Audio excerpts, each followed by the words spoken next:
Alright, so I was actually a dummy and I realized I completely forgot a whole nother section of things that I was planning on accomplishing. So obviously, if any of you guys were paying attention to my post a little while back, I gotta walk over here. Yeah, because I moved it all the way over here. Anyhow, got racing seats. So obviously, here, I'm gonna go a bit wider. There you go. Got racing seats. So basically what I'm working on at the current moment is, for any of you guys who've ever installed racing seats, you know this. For any of you guys who don't, so there's obviously tons of options out there in terms of buying like pre-made stuff where it's just bolt on and you're good to go. Well, the downside is when you're running an uncommon combination, because apparently no one's running Racequip seats in an S2000, things partially exist. So I went ahead, I ordered a base that, you know, mounts up to the spots on the floor. So obviously I'll move over here so you can see what I'm talking about. Basically, I ordered that mounts up right around in this area, and I'm sorry it's so dark. It's because I have the garage door partially open. But that base, even though I put it on next day shipping, because I've got exactly 5 days before the Alpine Horizon Festival, unfortunately, it shipped really fast, but FedEx says it won't be here till Thursday, and I will be gone. So basically, what I'm currently doing is I'm working on fabricating. You saw some angle steel down in the footwell of the car, but I'm gonna go ahead and fabricate up a cheap mount. It will be safe and sturdy because it's like 1/4 inch thick steel bar, so it's like I can't physically bend it by stepping on it and doing all sorts of stuff. So it'll be sturdy. It's just, you know, a ghetto kind of quick solution. So if my base had arrived on time, I could have just drilled holes in that, and then there are these little feet. Whoop, sorry, I keep covering. There are these little feet right here. These are what actually mount onto the seat and give you your height adjustment and your angle adjustment. So these and Summit Racing combined with FedEx, whatever deal they've got going on with them, that actually arrived literally the day after. So that arrived on time. So that saves me a lot of work. So literally, I'm just gonna make. I'll post up a crappy picture of it here, but it's just a little H pattern that will allow me to put bolts through. That will allow me to put bolts through these holes and into the thing I'm mounting to the chassis. So whenever my seat base does come in, I will go ahead and get that swapped out. But for now, this is just going to be a hold me over to get me going. So that's the focus for today. Everything else on the car, brakes are done. What else is done? Brakes are done. Tires are swapped out. There's something else. Fluids are changed across the board. So, the last thing is I need to put some finishing touches. So as many of you guys know, I'm running the Professional Awesome Quick Release. And these are not the permanent ones. I actually have some steel cable, but I wanted to test and make sure my holes worked. So, I forgot this one's screwy, but you can kind of hear that. That is where the quick releases are going. That I can actually remove the splitter by myself without a hassle. Putting it on still is a bit of a faff, but c'est la vie. So, anywho, like I said, hopefully by the end of tonight, I will have the seat mostly mounted. I don't have a welder in-house right now, so hopefully on Tuesday, me and one of my crew members are going to go out to Habibi Motorsports, borrow their welder because they're friends of ours, and then we literally just have to weld up like 4 spots, and then boom, we'll bolt it down and it'll be good to go.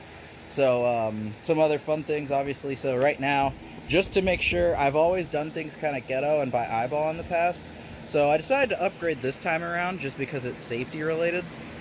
So I bought this little guy. So this is a mill vise or end mill vise or whatever you want to call it. All I know is you can go woo, and it moves the shuttle forward and back. And if you move the other one, it moves the other one forward and back. So it can go left, right, forward, back. It's not currently bolted down properly because I didn't realize that the foot of this is not is not big enough for it. So I'm gonna probably in the future I'm gonna just make some brackets. So I have bolts that go through and they'll go to the other side. So I'll probably just get some like flat iron and put it underneath here so it can clamp down and stay in place. So and actually I'll probably may even end up having to do here tonight because one of the holes, I think I'm going to want to slot it. So in order to help me with that, I bought, and by the way, all of this is courtesy of our friends at Harbor Freight. Not a sponsor in any way, shape, or form, but Harbor Freight is the lifeblood of all the people who wrench, who wrench every day. Got these. I got a little titanium end mill set, so I can actually mill slots into it. So already bought some of their cobalt drill bits so that I was actually able to drill through metal, because fun fact, as most of you guys know and some of you guys don't know, titanium drill bits do not cut through 1/4 inch steel very well at all. As a matter of fact, they just cry, scream, and fail. So, and I actually did already have a bit set, but the bit set stopped one size short of what I needed. So now I own, I keep covering up that camera, I'm sorry.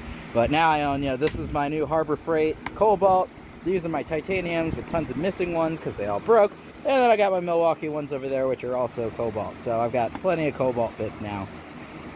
So, yeah, like I said, hopefully next thing will be having the seat installed and having actual steel cable run to my quick releases versus, cheap little nylon plastic stuff. And then, like I said, that's pretty much all that she really wrote for the car being ready. So hopefully next update will just be with the seat installed and getting ready to actually head out. Because like I said, I mean, honestly, this day is already mostly over. So yeah, I've got 3 days-ish before we have to be ready. So I'm glad the car is close to ready, but we still have to pack a lot of stuff and still have to just, get kajiggered. So I always try to get things done ahead of time, but it's just like a law that anything racing related, you're up until the last minute. So I'm going to go ahead and do that. So bye for now. It's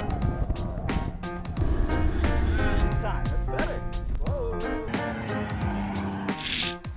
So yeah, the WRX is officially ready.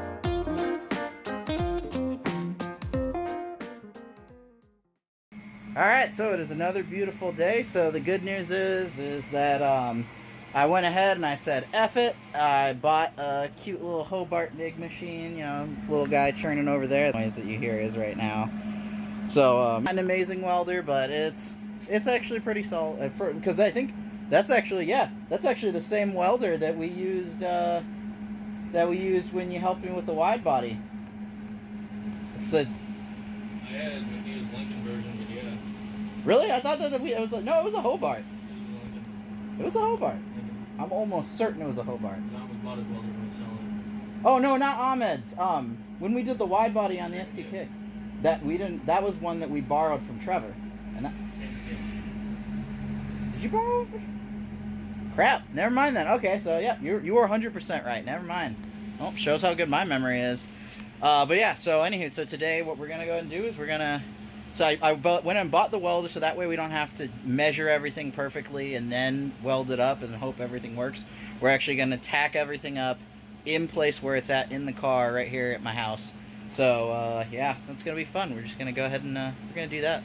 Alright, so after we made a bajillion more little tweaks and thingy things, it should be perfectly lined up now. So Chris is going to do his fancy boy thing. Do your fancy boy thing, Chris.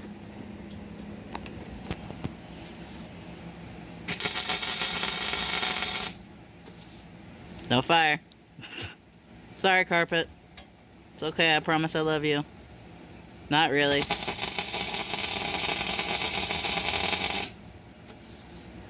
Still no fire.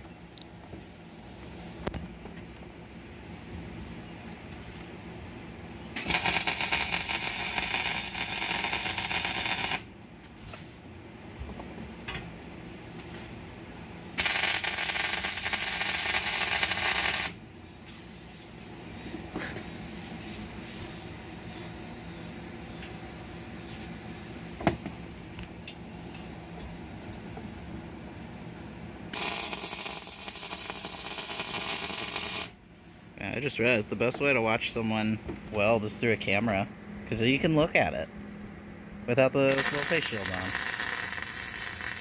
Although I know that like the EF stuff fucks with phones, so long term it's not good for phones, but or not EF, I forget what it is. Whatever radiation comes off from this. So by the way, I just also wanted to take a minute to say that all of this shoddy craftsmanship was me. he's welding it together. But all the shape and ghetto-ness, that's me in a rush to get everything put together. But you know what? It'll function. Because like I mentioned in a previous video, it's like, this is 1/4 inch thick steel bar, so, you know, it's ugly, and you know, oh, cool, we tripped the breaker. Alright, I'm gonna go fix that. Be right back. Alright, so as per usual, I'm gonna keep apologizing for not having anything proper camera setup wise, but it's crunch time. And obviously, since we're not a big production team / staff or anything, it's like we've got to work with the time we got. But that being said, it is all, well, you can't see any of the welds from this angle. They're all kind of hidden in the dark, but it's all welded up. So what we did was we also went ahead and we cut some slits into this so we could bend these into shape. And then we're just going to fill those slits back up with weld. And that's how we're going to get our little bendy brackets there. So this one is pretty much almost exactly where I want it. So we just have to do this bad boy right here a little bit more further down, and then we'll be good to go. So we're gonna do that next. All right, so a little bit of a late night update. It's not crazy late, but we finished the bracket and it does fit up. I had to do a little bit of notching of one of the holes because it wasn't perfect, but like I said, I'm not all that broken up about that. And literally I realized just before I got everything installed, I still need to install the seat belt clip. Basically, OEM, it just bolts in right here. So there's this little nubbin right on here that didn't like, because what, okay, so to explain basically what I figured out is that, yeah, I cut off the nubbin, and I'm gonna take you over here real quick. I figured out that the bolts, so this hole right here, it's a really big hole, but I'm gonna do this off screen here for a second because my hands are full. Come on, there we go. But the washer for the Racequip seats is also massive. So, based on positioning and stuff, I figured out that it's gonna be just about perfect to bolt this on right off the side of the seat. So yeah, I'm gonna do that. I'll give you an update here in just a minute once the seat's installed, and then after that, it's just doing a test drive to break in the brakes and make sure that the seat feels right, which, so far, it looks like somehow we actually ended up scooting forward ever so slightly, but it's not the end of the world, especially since this is not the permanent solution. Once my planted seat base gets here, I'll be redoing it, and it'll be even more perfect. But like I said, for now, we're just doing what we can to get things going. Alright, so some super duper duper good news is that, well, obviously the only is... But I'm gonna go out a little bit. The seat is installed. Honestly, when it's not perfect. In which this entire thing was a rush job, so of course it wasn't going to be perfect. Let me turn on. Battery's too low to use the light. Dang it. Oh well. Anyway, I'm gonna go through this quick because my phone's gonna die soon. But you know, the seat is obviously super sturdily mounted.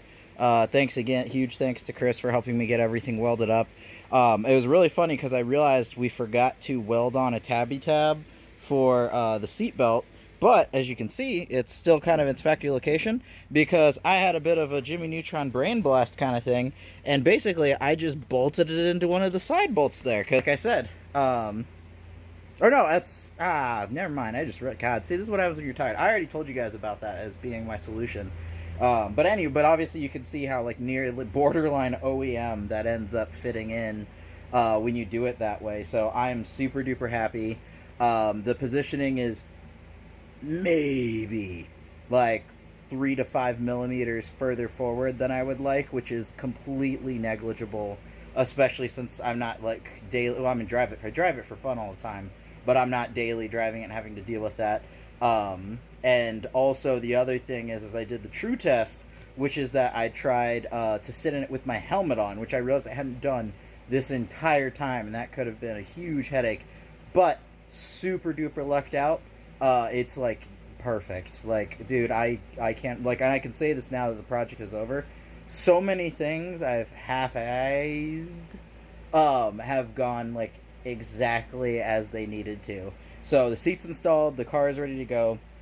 Now I need to clean up the garage a little bit so I can physically get the car out, wake up the neighbors at 11 o'clock at night by moving the WRX around, and then go and take this thing out and do some brake bedding to make sure all the braking stuff is working properly. Then, you know, I can also, you know, feel the seat a little bit. And then once I get these bedded in, then it's on to the next project, which is taking care of some family stuff. And then I'm going to see. I promised myself that I would get some good sleep this week because I've got a 16-hour drive ahead of me on Thursday. But may not happen because I do still need to do an oil change on the truck. And I still need to do a brake job on the truck. So in the very least, I think tonight I'm going to pull the truck in, do the oil change, and then based upon how well or how poorly that goes, we'll go from there. But tomorrow I'm going to be packing everything up. I also have to go pick up the trailer, so honestly, I think the brake job is probably going to have to wait. They still work. I'll just have to be and it's not, honestly, I'm being a bit of a baby about it. I'll just make sure to really get them replaced after this trip. So yeah, so brakes aren't happening on the truck, but oil changes for sure at least. And then once I get the oil change done on the truck, yeah, tomorrow is when we go and pick up the trailer that we're borrowing because my trailer is going to do something else with one of its co-owners. So we're gonna both borrow a trailer, and then after that, we just got to get everything loaded up into the truck. So part of the cleanup is also getting everything where it belongs so I can find it tomorrow when I'm packing things. And it's just going to be, really wish I could have taken off Wednesday, but work is being a busy thing. But like I said, this is the primary fruits of my labor, as well as, you know, the new wheels and tires are mounted, new brakes are mounted. But besides of being way too stupid busy is like even doing these little things takes forever. So, and this video probably won't be out for another couple of months, so, you know, well, whatever, we'll roll with it. But now, for the rest of this vlog action, whatever you want to call it, I will be using my proper camera etiquette and everything. Cameras will be charged, bunch of things will be squared away, so my production value will go back up instead of just being me whipping out my phone. So yeah, anyhow, until the next thing.